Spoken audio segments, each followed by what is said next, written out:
तुमच्याकडं चळवळीचा कार्यकर्ता शेतकरी नेता म्हणून बघतो, पण आज जी केंद्रातली आणि राज्यातली जे धोरण आहेत शेतकऱ्याबद्दलचे, आजही महाराष्ट्रामध्ये थांबव तितक्या आत्महत्या शेतकऱ्यांच्या थांबलेल्या नाही. त्या दोन्ही राज्यकर्त्याला आज महाराष्ट्रात तू काय सांगणार?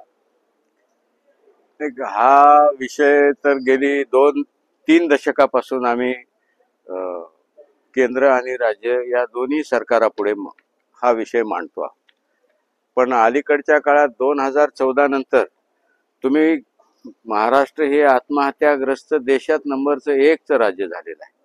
खरं तर संपन्न महाराष्ट्र, समृद्ध महाराष्ट्र, आणि या समृद्ध महाराष्ट्रामध्ये शेतकऱ्याच्या आत्महत्या आणि विशेषतः यावर गांभीर्यानं कोणी उपाययोजना करायच्या मानसिकतेत नाही. आता केंद्र सरकारची तर नियत आपण बघितली की देशातला सगळा शेतकरी दिल्लीच्या वेशीवर 13 महिने जाऊन बसला. 700 शेतकरी तिथं हुतात्मे झाले, पण त्या आंदोलनाची, शेतकऱ्यांच्या मागणीची दखल घेण्या इतकी राजकीय सभ्यता या मंडळीत नाही. त्यामुळे शेतकरी समाजानं पुन्हा एकदा नव्या लढ्यासाठी संघटित होऊन या सगळ्या राज्यकर्त्यावर दबाव आणला पाहिजे किंवा या राज्यकर्त्यांचा ताळ्यावर आणलं पाहिजे. आता कर्जमाफी, कर्जमुक्तीचं आश्वासन दिलं होतं, पण आता ते काय बोलतात, अनेक गोष्टी आहेत. आणि शेतीच्या बाबतीत खताच्या किमती वाढल्या, पीक विम्याची ऐशी तैशी झाली, यावर्षी सगळे शेतीमालाचे भाव खालच्या पातळीवर आहेत. म्हणजे आत्महत्या होत नाही तर काय.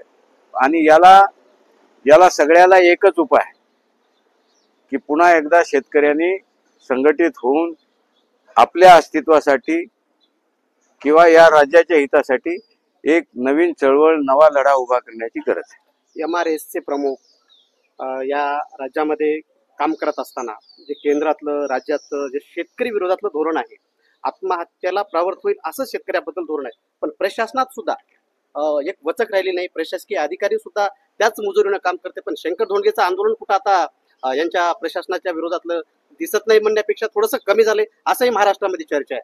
नाही, आहे वस्तुस्थिती.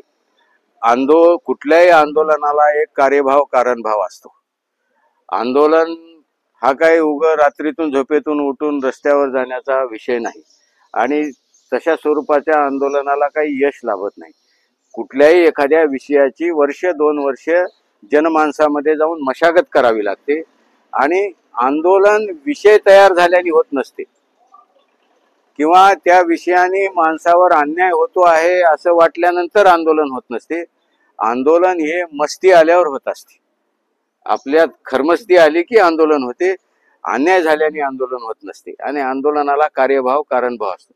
आता या सगळ्या राज्यकर्त्यांनी, हे सगळा मीडिया आणि या सगळ्यांनी इतके डोके बधीर करून टाकलेत की त्यामुळे आपलं जे काही अडचण आणि दुःख आहे बळीराजाचं, हे समजण्याच्या आतच दुसरं त्याला कोणीतरी फितूर जाऊन किंवा त्या भूमिकेला डायल्यूट करण्याचा किंवा त्याला सौम्य करण्याचा प्रयत्न करतो. महाराष्ट्रातल्या एकंदरीत चळवळीला बघत असताना राजकीय असू द्यात, सामाजिक असू द्यात, वेगवेगळ्या अँगलनी राजकीय नेत्यांनी त्या चळवळी आपल्या आपल्या सोयीनुसार डायव्हर्ट करण्याचा प्रयत्न चालू केलेला आहे. कधी जातीमध्ये, कधी समाजामध्ये, पण विकासावर, युवकांच्या विकासावर, मानवाच्या विकासावर, शेतीच्या विकासावर इथला राजकीय नेता बोलतो पण कृती करत नाही. याच्यासाठी आता MRSचे प्रमुख म्हणून काय भूमिका राहणार आहे? कसं असते की जातीची लढाई उभा करणं हे सोपं असते. आर्थिक विषयावरचं आंदोलन उभा करणं कठीण असते. आणि 1991 नंतर जगभरामध्ये जे खुली व्यवस्था आली, खुल्या व्यवस्थेनंतर राज्यकर्त्याची जी काही दाता म्हणून, म्हणजे राजाचे जे दाता म्हणून अधिकार होते ते बऱ्याच अंशी कमी झाले. त्यामुळे अर्थकारणावर आंदोलन करणे आता अडचणीचं आणि मुश्किल झालेलं आहे. जातीचं काय, त्यांना मस्तक भडकायला जातीचं सोपं राहते आणि त्याच्यावर मग त्यांना मताचं राजकारण करता येते, पण इश्यू सुटत नाही, विकासाचाही विषय सुटत नाही आणि त्या माणसाच्या जीवनातला मूलभूत विषय सुद्धा सुटत नाही. तुम्हाला कधी ना कधी मूलभूत विषयावरच यावं लागेल. राज्यामध्ये सध्या राजकीय समीकरण बदलत आहेत, अनेक पक्ष एकासोबत जात आहेत. तुमचे जुने नेतृत्व, जुने सहकारी म्हणा, दोन्ही छोटे पवार मोठे पवार एका जागी येणार आहे अशी जोरदार चर्चा आहे.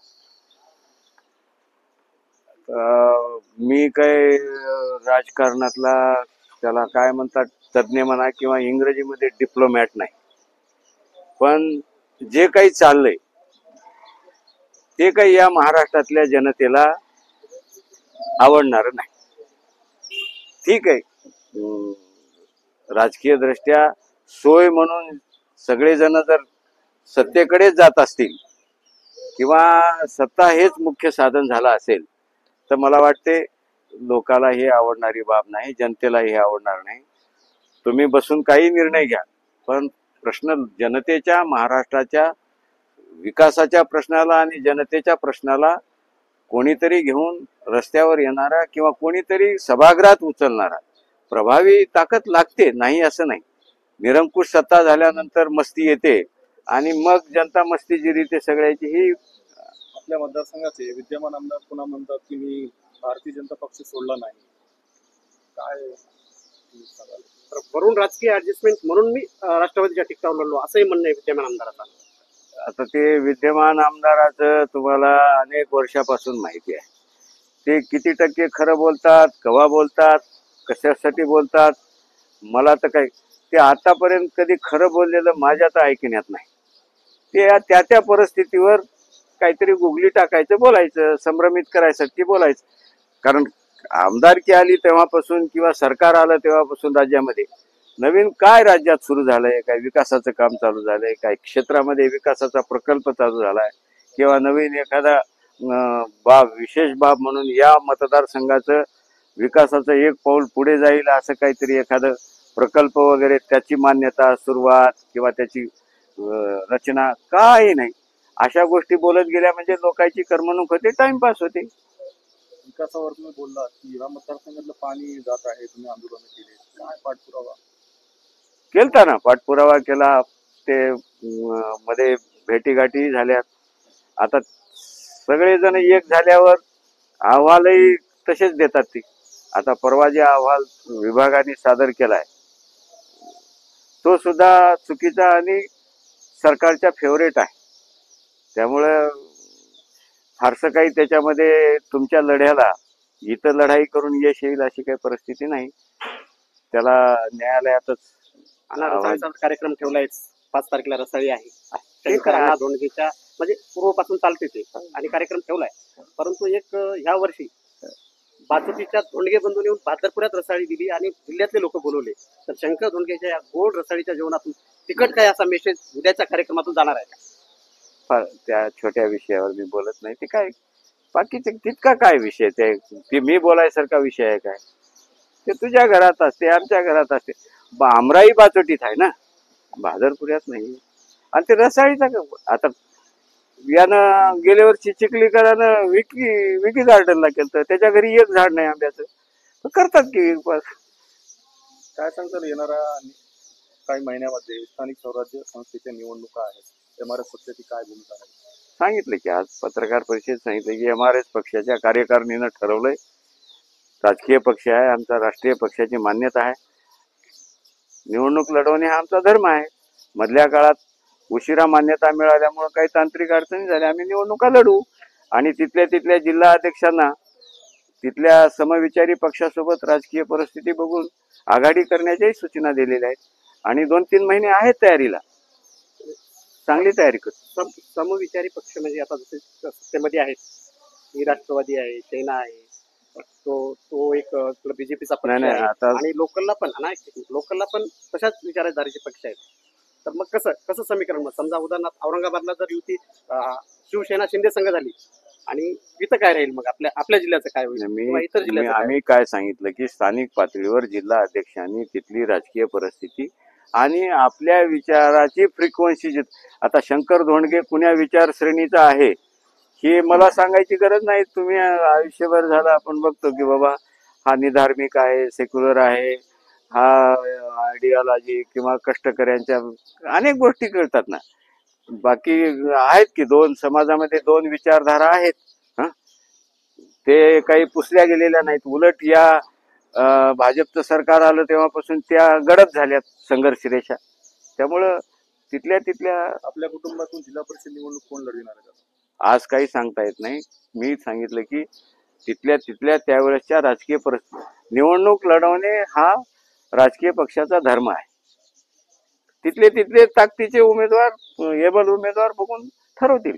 स्थानिक स्वराज्य संस्थेच्या निवडणुकामध्ये एमआरएस प्रथम सामोरं जात आहे आणि एक वंचित चळवळीमध्ये बहुजन चळवळीमध्ये प्रकाश आंबेडकरांचं नाव आहे आणि जे तुमचे चांगले मित्र आहेत त्याबद्दल काही प्रस्ताव वगैरे तुम्ही प्रकाश आंबेडकर वंचित बहुजन आघाडीकडे ठेवणार आहे? अलीकडच्या काळात ठीक आहे, आमचं 1 महिना 2 महिने आता जिल्ह्याचं संघटन तयार होते आहे. त्यावेळेस आम्ही करण्याचा प्रयत्न केलाय की मागच्या असेंब्ली इलेक्शन मध्ये मी बाळासाहेबांची घरी जाऊन भेट घेतलीच होती.